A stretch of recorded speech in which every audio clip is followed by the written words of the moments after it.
you want to be successful, right, you have got to change the way you think. My philosophy is, hey, listen, if money or people can fix it, it's not a problem, it's a situation. Find out what makes you happy, because you're going to be in that brain and in that body till the day it's time to go. That God says, okay, it's time for you to go. So by you trying to live the life, the expectations of other people, you're just going to be miserable. For some people, you're never going to be good enough. For some people, they're always going to complain. So you got to just be happy. One of my mentors told me a long time ago, he says, hey, listen, a winner's having a great day no matter what. We get paid based on the size of the problems that we solve. Personal development, find what makes you happy and passionate, and pursue that. Don't worry about what anybody says. You know what? I want something bad enough that I'm willing to pay the price.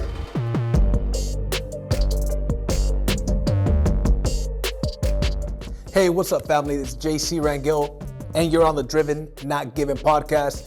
I've got a treat for you, man. And I've had a lot of treats for you guys lately. I've been having some incredible entrepreneurs, very accomplished entrepreneurs that have been bringing a ton of value. This week is no different, but I got to tell you, man, this week, here's what you want to do. Buckle your seatbelt, because the gentleman I'm going to bring you today, I'm going to let him tell his story. He's got one of the most interesting stories that I know. Former New York detective, crushed it in the business world, right? Retired, is coming out of retirement. I mean, this guy's done a bunch of things. Super interesting guy. So with that being said, let me introduce you guys. This is my good friend, Mr. Ed Ayala. How you doing, brother? Doing awesome, Jay. How are you? How's California? California's California, man. You know, it's not as cool as Florida, which I'm going to see you later on this month, man. But California's cool, man. It's just lately it's not as cool as it used to be, you know? I see the news from here. Yeah, exactly, bro. All good, brother. Good to see you. Likewise, man. Likewise. So listen, I've been wanting to have you on the podcast for a while now. And now that we've got you on the podcast, I've got a lot of questions for you. You're a very interesting dude. I've only known you for a few months, but it feels like I've known you for years, bro, because we talk a lot. You know, we're working together. We've got some exciting things going on. But before we get into these questions, because I've got some great questions that I can't wait to ask you, but before we get into these questions, tell me a little bit about you growing up, bro. Let's see. Grew up in a place called Harlem, New York. What was the film now? Man, I forget. With Denzel Washington, Harlem. Oh, yeah, American Gangster. What was that? American Gangster? Thank you. That's exactly where I lived. It was filmed in the same area. I mean, those, you know, I went to the stores there, hung out there, so that's where I grew up. My family had come in from Puerto Rico. They, you know, moved to Harlem, New York. I just, you know, got through high school, barely got through. And then I just said, you know what? I want to make money. I want to get a job. I actually left and got on my own. It was about 16 and a half. And don't get me wrong, it's not like I had parents that weren't loving. They were. I'm just big on freedom. I gotta be free. So I figured it out very quickly. If you want to be free, you need to make your own, you know, coin. And I got on my own right away. I decided, you know what? I want to be free. So actually, before 17, I left home, and I've always been working. I started working 3 jobs, everything from construction to DJ, stripper, crazy though. Yeah, whatever. As long as it was legal. I said, as long as it's legal, Yeah. it doesn't matter. I can do it. So I didn't want to go the college route. And then, you know, I said, you know what, all these different jobs, personal trainer, the gym, all that type of stuff, I don't have nothing as far as health benefits, pension, right? So what I did was, Jay, I took, literally, the New York City firefighter exam. I took the corrections exam. I took NYPD. I just figured I'm going to take all the tests, see who calls me, because I was looking to get some steady income. NYPD called me, long story short, you know, maybe a year later, I'm in the New York City Police Academy. So, but anyway, by the way, I grew up in housing projects in Harlem. Right. So it was pretty wild, pretty rough, you know, with the stuff you see at that age, so young, during that time. I can imagine. But got into the police department. As soon as I got in, I fell in love with it. You know, I know it's pretty crazy, because what I tell people is, prior to NYPD, right? Every normal human being, if you think about this for a second, a normal human being, if you hear gunshots, On your left, you run to the right, correct? Yep. Right? That's normal. You hear gunshots, uh-oh, what's going on over there? You're gonna run away from it. In 6 months, they programmed the chip in your brain that now you run towards the bullet, Right. towards the gunshot, right? Right. It's crazy. I think about it now. So that was pretty wild. I figured out later that the programming is just amazing, which I applied later to business, but we'll talk about that later if that comes up, obviously. Then I guess since young, a lot like you, been very ambitious. So in NYPD, what do? You make up a lot of arrests, people that are doing stuff illegal. And I moved up very quickly, became a detective. Then went into narcotics. So basically that was all undercover work. This was in the late 80s. That's when Pablo Escobar was moving a lot of crack kilos into the United States. Wow. So it was pretty wild. So it was extremely busy. During that time too, New York had the highest homicide rate. It was actually over 3,000 per year, just for the New York City, 3,000 per year. Wow. Which is really, really high. You know, if you look at that, it's like, I'm not talking about people dying in a hospital of a disease. I'm talking about murder. It was averaging 10 a day, 10 murders a day. Wow. So it was a busy time. I learned a lot really quick. And then when I got into narcotics, it was basically just doing street level investigations. And then you make an arrest, you interview the person, and then the goal is to go up the food chain, just like you see on TV. And it got to the point where I was working with a unit. You tell me if you want me to go on or... No, please, keep going. Yeah. We were basically, like I said, we would do street level investigations. Then from there, when we have somebody that says, you know what, this guy's got a couple of kilos in the apartment or in the house, then, you get a search warrant, knocking down doors. So it got to the point, it's funny because I have a buddy of mine, he's also a former New York City detective in narcotics. We were just BSing one day. It was like, man, remember that was crazy? Work narcotics, all that type of stuff. How many search warrants do you think we did? I never thought about it, but then when I reflected, because I did 5 years undercover narcotics, and I said, my boy's name is Jack. I said, Jack, you know what? We were doing 2 to 3 a week. Wow. Like minimum 2. Sometimes 5. Sometimes it was every day. You were knocking down doors because it was that much, it was that prevalent, the crack cocaine. We worked Bronx, Brooklyn, and Manhattan. Those are the 3 main boroughs. That was the hottest. So I said, man, just think about it. 5 years, right? That's like, 5 times 50 weeks, 250 weeks. Just that 2 a week is over 500. So I had somewhere between 500 and 600 search warrants during a 5-year period of time. Wow. Thankfully, thank God, never got shot. I've had friends shot. Co-workers, cops shot, killed. Never happened, so I'm really thankful for that. But then, it came to a point where I was looking to make some extra money and I got a phone call. So you tell me where you want to transition into business, brother. Yeah, no. That's very interesting. But quick question, how long were you a police officer for, or a detective, I should say? Yeah, police officer total, doing detective, 10 years. Wow. And so you were a detective, and then you got introduced to the business world while you were a detective, is that right? Yeah. While I was a detective, I was actually working, undercover. Mm-hmm. So I had long hair, earrings, it looked very, very different because obviously you can't look like a cop. Right. You know what I mean? They're not going to sell you drugs, right? Right. You're there to buy drugs. So to buy drugs, you can't look like a cop. So. Hey, let me stop you there. What if when you're buying drugs as a detective, I've asked myself this question when I look at movies, man. What if they say, hey, man, you're not going to try these drugs and stuff, like the cocaine and stuff? You ever been in a situation like that?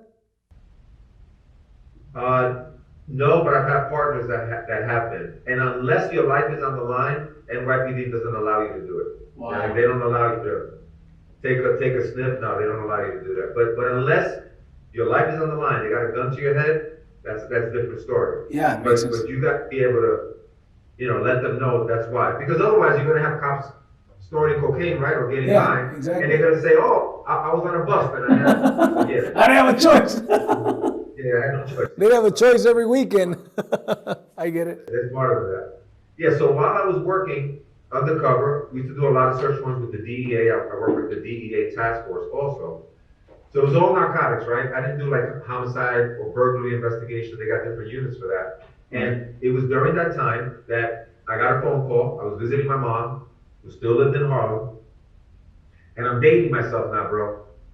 I'm in my mother's house, and I'll never forget, the phone rings. She's at the next door neighbor, and the phone rings. Just picture this. It was a big yellow phone, rotary dial. Wow. Okay?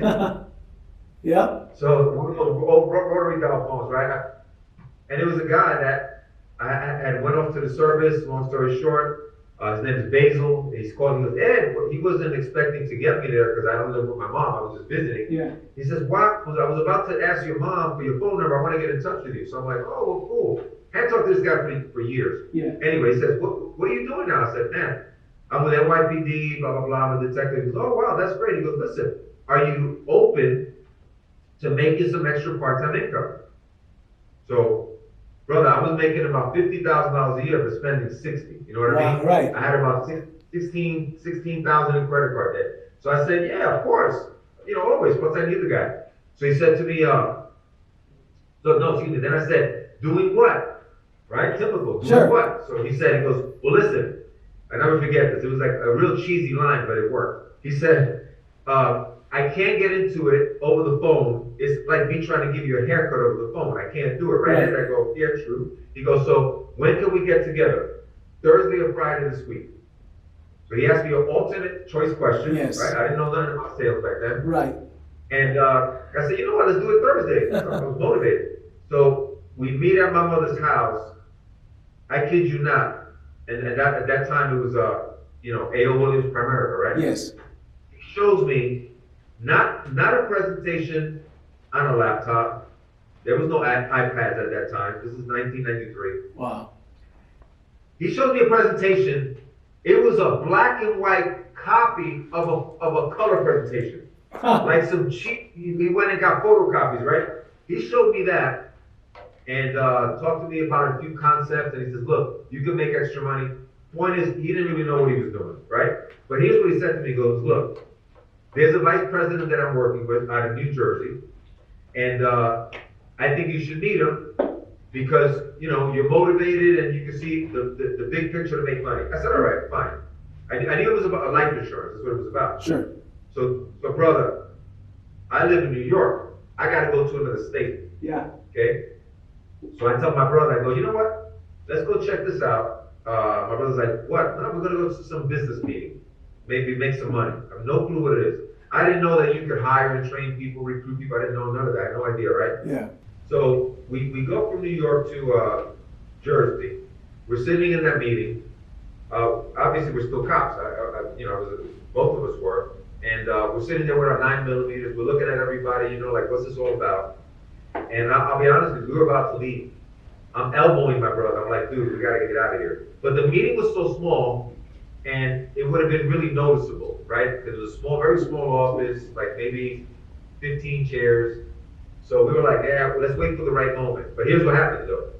The closing speaker, who, by the way, like, I remember the cheesiest jokes. He was like, "Man, I was so broke, I had 2 TVs, one for the picture, one for the sound." Ha, ha, ha. We were like, Right. "This guy, we gotta get out of here." But here's what he does, Jay. He draws a circle. And then he says, "This is you." He draws 3 circles underneath that, and he says, "Listen, if one of these people underneath, these 3 people, they write a life insurance sale, you get a $60 override." I never heard that word override. Right. I wasn't a business person. I'm a cop, right? So he says, what that means is that you get paid $60 every time they write a sale. Man, I've always been pretty good at math. I'm like, wow, that's $180 a week. That's $360. That's over $700. I'm like, that's insane money. To me, that was a lot. Yeah. Because for me to make that kind of money, I had to lock up like at least 5 or 6 people and get overtime. Wow. That's how you make money as a cop extra. When you want to make money as a cop extra, I'm not with NYPD anymore, so I can't get in trouble. So I'll tell the secret. Yeah. My wife says, if you're going to lock somebody up and you work at a 4 to 12 shift, you don't want to lock that person up at 5 o'clock because you have the rest of the day to process in the court. So we would wait till about 11:30 at night Because after 12, we go on double time. Wow. So now they got to get processed through court double time, and we are maybe get a lot more money for doing the same work. So it was, Got it. to make a living, what we got to do. So anyway, my point is, I'm going, look at this money that we can make. And brother, when he said that, my light bulb went on. I was like, holy crap. I know a lot of cops. I'm going to get them all in this deal. Yeah. So when the meeting was over, the guy, Basil, invited me and goes, Ed, what did you like most? I said, listen, I liked everything. I want to know one question. He goes, what? I said, how many people can I put into this business? I kid you not. So I said, that was my question. How many people can I put into this business? And he said to me, as many as you want. I said, when can I start? He goes, you can start right away. So dude, the next day, okay, I go to work, and sometimes we had to work in uniform, certain details. That day I'm in uniform, we're in roll call. You're all on the line, and the sergeant gives you your assignment, So I'm standing in roll call, and the guy on my left, I'm whispering in his ear. His name is Charlie. I go, yo, Charlie, I want you to come with me next week to New Jersey to a meeting. He's like, for what? I said, bro, we're going to sell life insurance, and we can make some serious money. He's like, what are you talking about? I'm not going to sell life insurance. I don't know nothing about it. I don't want to sell life insurance. Are you crazy? I go, well, here's what we'll do. We'll get these other guys. We'll get them in, get them to sell the life insurance. We'll make money. He's like, okay, that's cool. That was it. So Charlie went with me to the meeting. I mean, that's exactly how it happened. Shit. Anyway, the gig was up though. Everybody, all the cops were like, oh, Ayala is selling life insurance. So whenever we were going in to the precinct with prisoners, because sometimes we do one bus, we come out with 8-10 people in an apartment, right? Wow. And they're all chained up. And we bring them in front of the desk, the sergeant, you gotta bring them in front of the desk, and they gotta give their name, social security number, date of birth, pedigree, right, regular stuff. Yeah. There'll always be some clown in there saying, hey, don't let Ayala hit your social and your date of birth, because they'll try to sell you some life insurance. And it was like, bro, I was like the joke. So anyway, it pissed me off, and I just said, you know what, I'm gonna show these suckers, right? And that actually motivated me. Yeah. Some people they get, how do you say, demotivated, but that actually motivates me. Right. It got to the point where some guys started getting jealous because I started making more money part-time with that company than I was making with NYPD. Wow. So I'm perfect. I would leave my checks there. We used to get paid every 2 weeks. Uh-huh. And I don't know how long you remember when you have the job, it's like you're waiting for that paycheck, right? And there was no digital pay. You had to go get a physical check in the 90s, okay? So brother, that day you're there to pick your check up and go cash in the bank because you ain't got no cash, right? Right. You live from check to check. When I started leaving checks there, 2 weeks, 4 weeks, 6 weeks, people were like, Ayala's not even picking up his checks. They knew something was up, right? I was doing it on purpose because that was that. But I even got investigated by internal affairs because some cops were hating and they reported me that said he's doing something illegal, insurance verification. Wow. But anyway, it was all legal, so all was cool. But yeah, but it was really interesting. That's why sometimes I can't understand when people complain and they say, oh, I can't get to the meeting, it's too far, blah, blah, blah. No. I was there. Good. Yeah, so let me ask you this. Me personally, when building my business, I felt like, hey, listen, I had a lot of things that happened in my life and a lot of people that didn't believe in me, and that helped me develop a chip on my shoulder. For me, that chip on my shoulder helped me work harder, helped me get through the rejection, because I said, like you, I'm going to prove these people wrong. These people that don't believe in me, these people that talk bad about me, these people that are telling my family members and friends, hey, don't take JC's call because he's going to invite you to some business or he's going to ask you to support his business, right? So to me, it developed a chip on my shoulder that actually helped me. It seems like that's the case with you as well, right? Right. Yeah, I really did. It was just to prove them wrong, but it was constant abuse. So you building out in Primerica out in New York. I mean, I've been in New York. I've built in New York. I've built some very big organizations in New York. Matter of fact, when there was, what was that storm? It was some big storm that happened in New York and in New Jersey. Houses were floating. We had some big events out there while that was happening. And even though I wasn't there, I had leaders from my team there. And it was crazy, bro. And during that, but anyways, the point is that New York is a hard place to build compared to California, compared to Texas, Florida, a bunch of other states.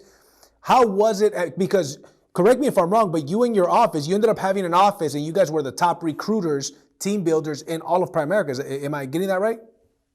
Yeah, well, we had several offices because when you promote a vice president, first of all, you got to get to vice president, that's number one. And once you get to vice president, you have to go full time. You have to open up an office. You can't work from home. So, because you got to understand, you're selling investments, you're selling insurance, you're selling, right? And it's you can't be having people's files, client files in your house, because you're talking about people investing big money, little money is regulated by the government, right? So you have to have an office. I have this office as a regional vice president. I have others. And what was the other part of your question? I'm sorry. Just building in New York, it's a tough build. Correct. And building there in New York, you're talking about the most skeptical people. I mean, I really mean it. The most skeptical people. Once I got outside of New York, when I had moved to Florida, built a business there, I was like, wow, it's so different. Now, don't get me wrong. When you did get a New Yorker, motivated hustlers. I mean, they hustle. When you got them. But most of them are arms crossed, looking at you nasty. But, I was used to it because that's where I grew up. And it really didn't bother me at all. Yeah, it didn't bother me. Got it. But also the commuting in New York, right? Getting people to events and stuff and recruiting the community, it just seems so much harder, you know what I mean? Yeah, of course, because everywhere you would go, I know California has some of it, but the traffic was like, just to get to a place that normally would take you 15 minutes, it would take you an hour and 15 minutes, right. An hour and a half. It was nuts, it was insane. But yeah, man, you know what happens when you don't know any better, right? That's true. That's all I knew. Nobody ever tried to recruit me in any other company at all. That's all I knew. And again, for America, a lot of people know it is the most difficult. Why? Because you got to get 4 state licenses. You got to go to school for many hours to get state licenses in order to be able to sell the products. You can't make any money selling insurance or investments unless you have a license. So the barrier, Jay, was just difficult. So now you're trying to get people to join something that they're not going to make money unless they get a license. And oh, by the way, you're selling a product, what I tell people, you're selling a product that nobody wants to buy because you're talking about a bet, right? Right. And it's a product that you don't want to use it. So I'm paying whatever, $70, $80, $100 a month. I don't want to use that product because that means I'm dead. And so it's very difficult. But yet, we're talking about recruiting, right? What we did was we built the number 1 recruiting team in the entire company for several years in a row. But I didn't know how to recruit. Matter of fact, I was horrible at the beginning because I said all the wrong things. Right. I used to tell people it was to sell life insurance. So imagine, life insurance is one of the most difficult sales there is. Yeah. And I'm telling people the wrong thing, Mm-hmm. It's crazy. It was you, but you were what we call ignorance on fire, right? There's a saying in the industry, I'd rather ignorance on fire than intelligence on ice. Because there's some people that, they procrastinate, they want to know everything before they do anything. And a successful entrepreneur, that's not the attributes of a successful entrepreneur. A successful entrepreneur says, hey man, I'm going to fire, then aim. I'm going to feel my way to the top, right? So it seems like that's what you were. Yeah, no, absolutely. That's exactly the analogy. It was ignorance on fire. I had no idea what was really. I was just really coachable. That's the other thing. Extremely coachable. Yep. So you were working full time, then you started making full time income, but you didn't leave your job. Jim Rohn talks about this. And then eventually you left your job, and I would imagine, right? And then you went full time. You eventually moved to Florida, started building a business there. And what happened at the end of the road? Because I know you ended up retiring and stuff. So at one point you decided to, retire. Tell me a little bit about that. Sure. We built in New York, and then again there, obviously there was no Zoom. You had to go to another state. You had to get state licenses in that state too. You couldn't just cross the state and sell an investment insurance. You couldn't do that, right? You have to be licensed in that state. So we decided to move to Florida. After several years, started making really, really good money. We went down there and got licensed all over in Florida. Started from scratch. When I tell people I didn't know anybody, the only 2 people I knew in Florida, they were already in Primerica. They were big money earners. They were already in Primerica. So I couldn't recruit them, obviously. They were already in the business. Yeah. So I had to start from scratch. Interesting. Talking to people every single day. Yeah, I would talk to 10 people a day and let them know, well, listen, I'm working with a company. I'm in charge of expansion. May not be for you, but we're looking for some people that could be interested in extra parts that make up a possible career change. Got Do you it. know anybody? Most people say, yeah. Tell me about it. I say, well, you're working right now. It's not good that I would talk to you about it while you're working for your employer. Put your name and number down, and I'll contact you. That was it. And then what I would do is I would take them out to lunch or something, right? Yeah. To make sure they show up. I was going to grab a cup of coffee or lunch, and I would give them the presentation from America. And that was Interesting.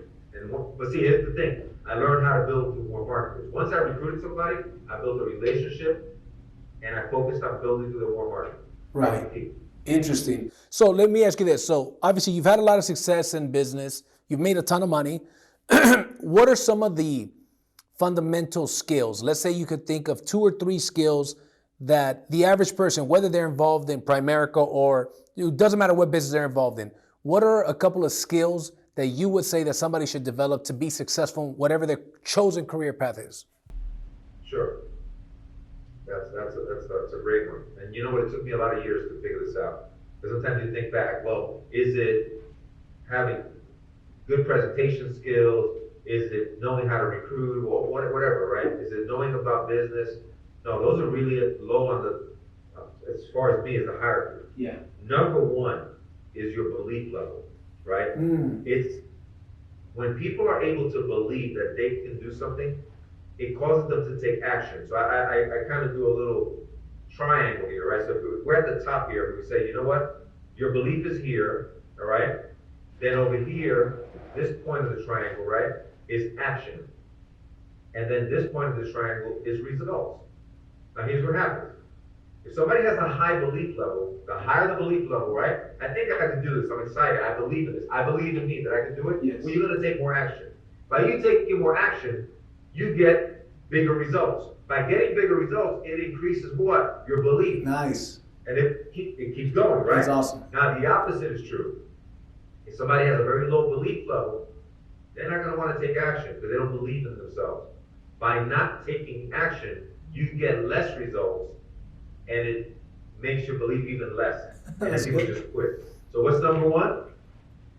Focus on personal development, getting this thing working. If you get this right, everything else is possible because you're not going to quit. There's no way. Once you get this thing bulletproof, right, there's no way that you're going to quit. That's right. And I guess NYPD helped me, brother, this way because I had to convince myself that I was doing something worthwhile, right? Because it's a purpose, right? I'm there to serve and protect, right? Yes. And I'm putting my life on the line every single day. Every single day, I'm putting my life on the line, right? I might not come home to my family. And I knew that. So I had to program my mind, believe that I was going to get home, that I wasn't going to get killed. I had to believe that because, especially what we did, knocking down doors through search warrants. Right. If you had a sliver of doubt, that's when you can get killed. Because if you don't have confidence, right, going in there and having confidence, that's where cops will get killed. Because you lower your guard, you're not paying attention, right? It's the same thing. So in business, it's similar, right? Got it. You're not going to get killed, but you could get killed with rejection. You could get killed with it didn't work out, and all of a sudden you're like, you know what, this ain't for me. Got it. Yeah, number one is belief level. Number two, I would say, a big one is people skills. Everybody that I see that's, that can build something big. It doesn't matter if it's direct sales, whatever it is, they have amazing people skills because we're here with 7 billion people on the planet. You gotta get along with people. You can't do anything great by yourself. You need the cooperation of others. You have to learn how to, be a chameleon, deal with a lot of different types of people. So, What do you mean by being a chameleon? I know what you mean, but for the people that may not know what you mean, what do you mean about being a chameleon? being a chameleon, right, is being able to listen carefully, right, and be able to connect with that person by being interested in them, by focusing on them. Too much of the world, right, today, well, there's always been that way, right? Everybody focuses on themselves. It's the ego, right? So the minute people can let go of the ego and say, you know what? I want to get to know JC. How can I help JC out? Are some people going to screw you? Of course. That's just part of life. But so what? You move on. It's a learning lesson, right? But you can't let that stop you because there are a lot of great people in the world, right? That, guess what? You can build something great with, whatever it is, whether it's real estate, whether it's direct sales, entrepreneurship. You need the cooperation of others. There's no way around it. So yeah, having amazing people skills is great, and believing in yourself. That's awesome. Core abilities. I think that's some great advice. And when I hear you say people skills, I agree with you 100%. And I think people skills and communication skills go hand in hand, right? Because at the end of the day, you know, whether it's with your spouse or making a sale or convincing a sibling to do something, it's the person that has a better communication skills tends to have a better time through life. Communication skills is such a big deal. Now, there could be somebody that has good communication skills, but they don't have good people skills, right? They're persuasive, but they don't get along with people well. But I think those two go hand in hand. So I think the people skills, because you know who said it? Grant Cardone. I heard him say something. He says, I'm tired of book smart people.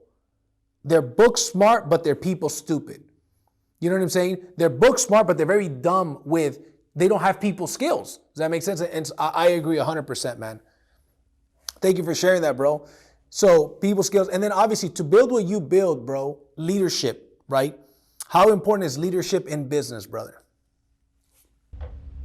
Just basically everything. I mean, again, I'm not saying it's higher than the belief level, but the leadership, sure, because you got to lead people. Any company, you got to lead people, and that goes back to, you know, and leadership is just a whole category by itself, right? Yeah. You know, leading by example. Whatever you want your people to do, you got to do it because you know they're not going to respect you. So yeah, leadership is big. There's so much, but if you think about it, all those are learned abilities. Yeah, this is not talent. What I tell entrepreneurs or people, any entrepreneur, this is not about talent, guys and girls. This is right here, it's mindset. So that's why personal development is so big. You know, I read several hundred books through my years being in business, right? I still read today. I still do affirmations today. Okay, I still have a vision board today. That stuff all works, yeah. You know? And especially now, you know, being back in business after being retired, yeah, it keeps you focused. You know, it keeps your belief level up, you know? So going on what you mentioned about books. So I was literally about to ask you about that.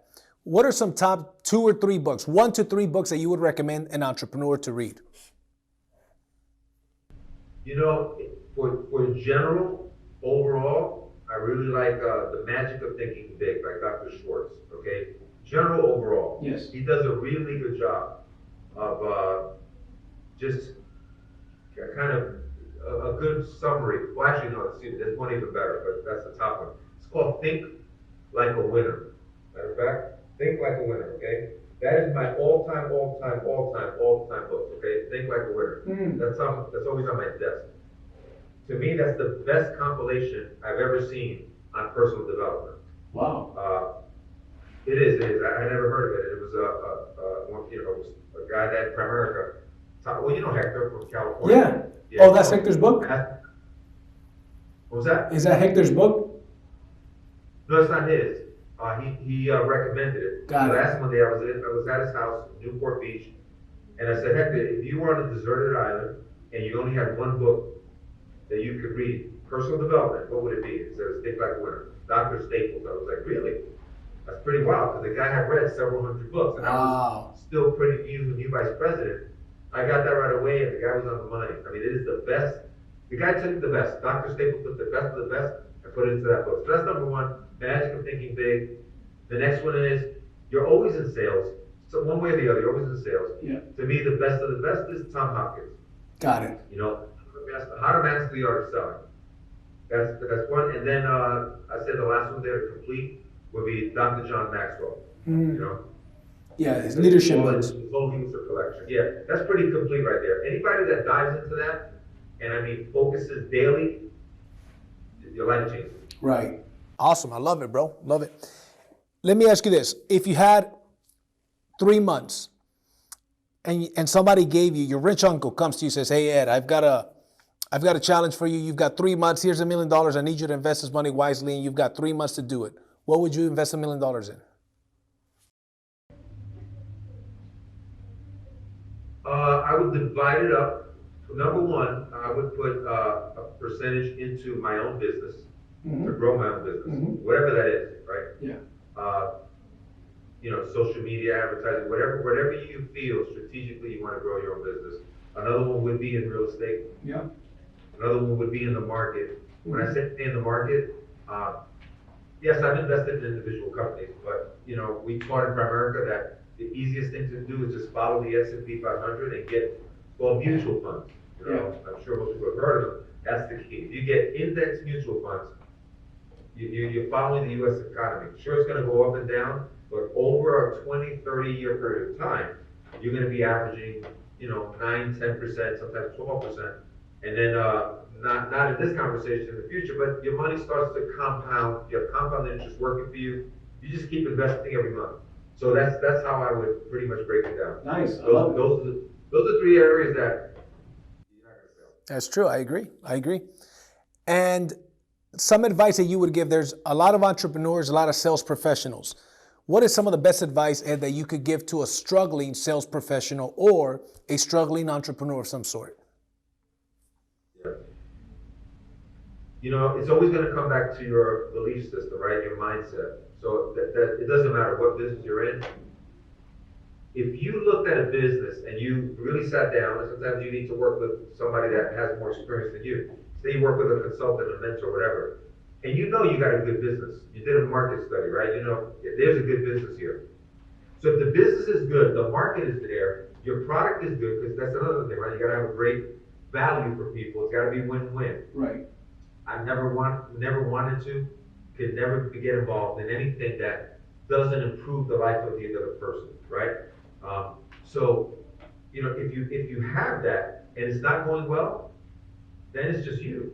Right. Simple as that, Yeah. right? Because if the market is there, there's a need for the product or service, and you're not making money, it's not going well, then it's just you. It's true. Something that you're not doing right or wrong. Yeah. And then that's when you gotta, be self-aware, analyze yourself, and say, you know what do I gotta work on? And it's almost like 99 to 100%.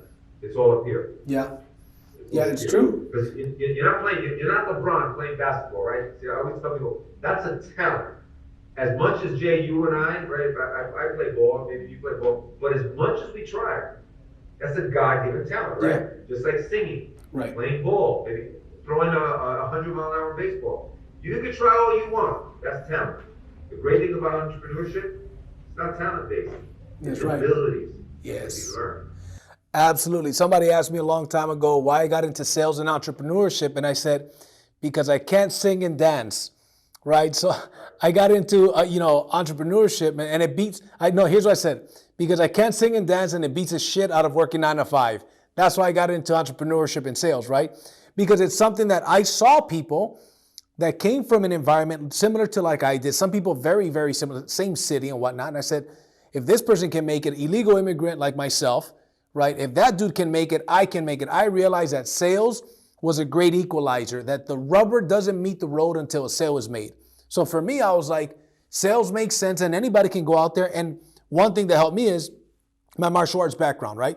My martial arts background taught me a certain level of discipline and a certain level of grit, a certain level of delaying gratification. So to me, it was pretty obvious. So I started knocking on doors, getting a bunch of rejection at the age of 18.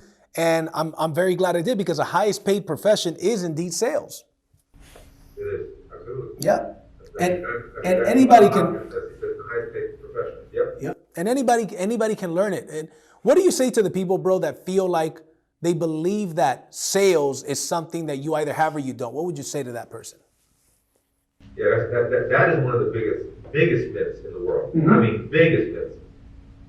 It might even be a cop-out, right? But let's say it's not a cop-out. It's one of the biggest myths in the world. Because, take my example, and it's funny, I was talking to somebody about this the other day. Take my example. I come from a world of being a cop where I don't need to use any salesmanship. I don't need to use if you committed a crime, I need you to do something, right? You have to do it.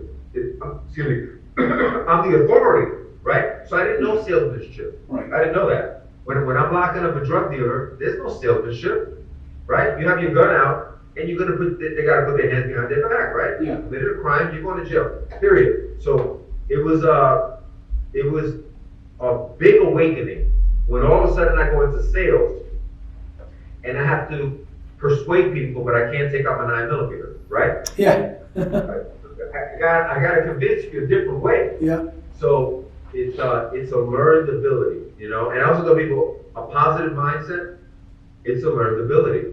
It's true. And you might say, well, you seem like you've always been positive. I mean, right now, yeah.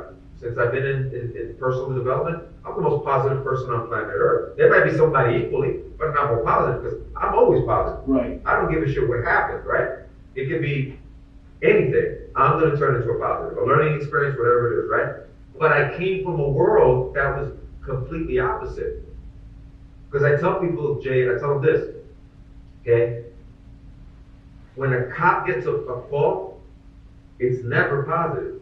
People go, what do you mean by that? Well, think about it. When you have to pick up a phone, when it gets to the point that you got to dial 911, that's called an emergency, right? Yep. So you're always going into a situation that two adults or a family member or whatever, a party, that they couldn't handle it. It got to the point they had to dial 911, right? Right. Now you go into a situation where there's anger, fighting, knives, whatever, guns. There's violence, right? Most of the time there's violence, right? So you go into a high stress situation, always negative. It might be an auto accident, negative. Somebody got hurt, they got to go to the hospital, right? It might be a child is missing, 911, negative. So I came from a very negative world, 100% negative. Right. 100%, right? They don't call us to go find, they don't call us because there's a party, everybody's having fun. Yep. It's only when somebody got shot at the party. Right. That's what they call you. Right. So yeah, it goes from negative, and now I had to be positive. Because in the world of business, right, if you're a negative, you know, I mean, especially in direct sales, you're building teams, nobody wants to be around you. Right, it's true. So, my point. I love it, another man. ability people can learn. How to be positive and yeah, everything. One of my mentors told me a long time ago, he says, hey, listen, a winner's having a great day no matter what. A winner's having a great day no matter what. And I said, that's true. And another mentor from 2003 says to me, hey, listen, we get paid based on the size of the problems that we solve. Matter of fact, I was talking to our friend Willie earlier today, and we had a situation with the bank that we were working with, and we had to switch to another bank. And I said exactly that to him. Hey, listen, we had a little situation. I don't like to call them problems. I like to call them situations because my philosophy is, hey, listen, if money or people can fix it, it's not a problem, it's a situation. You dealt, in your police years, you dealt with real problems. Somebody died, man, that's a problem. You know what I'm saying? Somebody got shot, that's a problem. But that really puts things, at least for me, it puts things into perspective where when I get a call, let's say something's going wrong with a deal, right, that I've got going on, chances are maybe some money's going to be lost, maybe not, but it isn't because somebody died. Or at least, I mean, I'm sure that could be the case too, right? But when you got called, as you mentioned, it's an emergency that you got to deal with. What other people run away from, you have to go into that. So a lot of times people are successful because, like you said, they don't know any better. They don't know that it's hard, that this business or this city or whatever the case is hard. They just do it because they think, hey, this is what it is, right?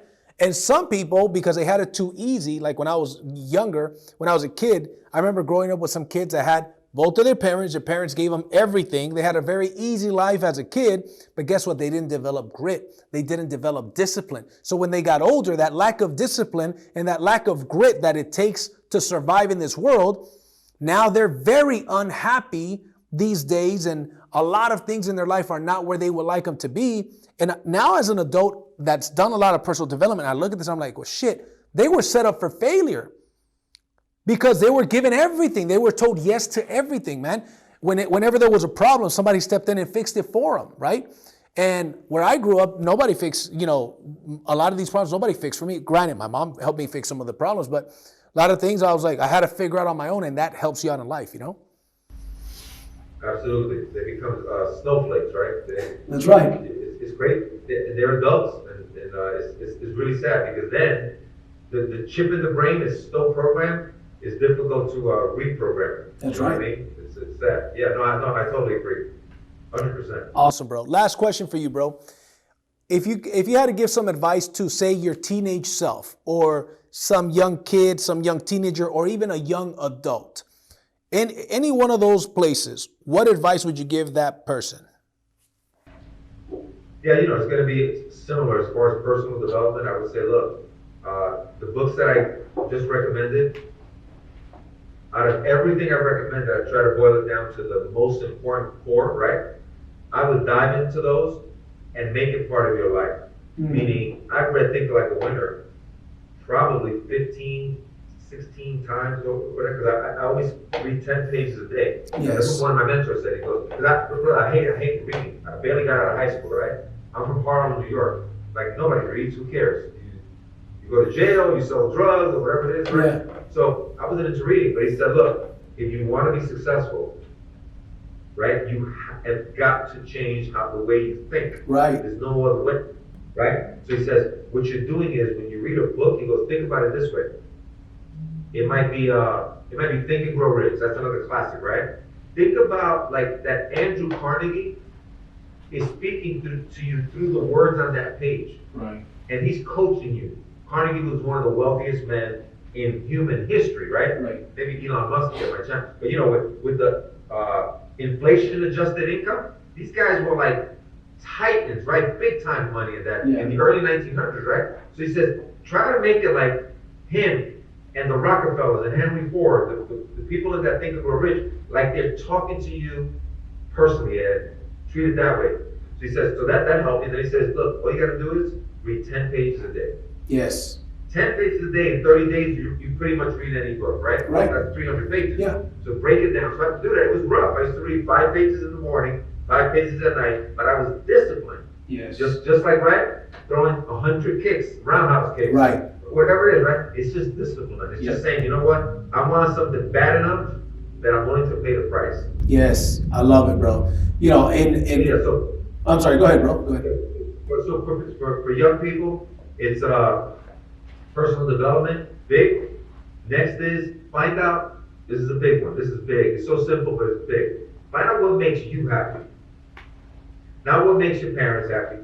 Not what makes your brother, sister, cousins, everybody else says. Find out what makes you happy. Can you still hear me okay? Yes, yes, I can. Are you okay? Yeah. Find out what makes you happy. Because you're going to be in that brain and in that body till the day it's time to go. That God says, okay, it's time for you to go. So by you trying to live the life, the expectations of other people, you're just going to be miserable, right? Because for some people, you're never going to be good enough. For some people, they're always going to complain. So you got to just be happy. And hopefully what makes you happy, because it may not always be, right? Sometimes somebody says, you know what? I want to work for a nonprofit.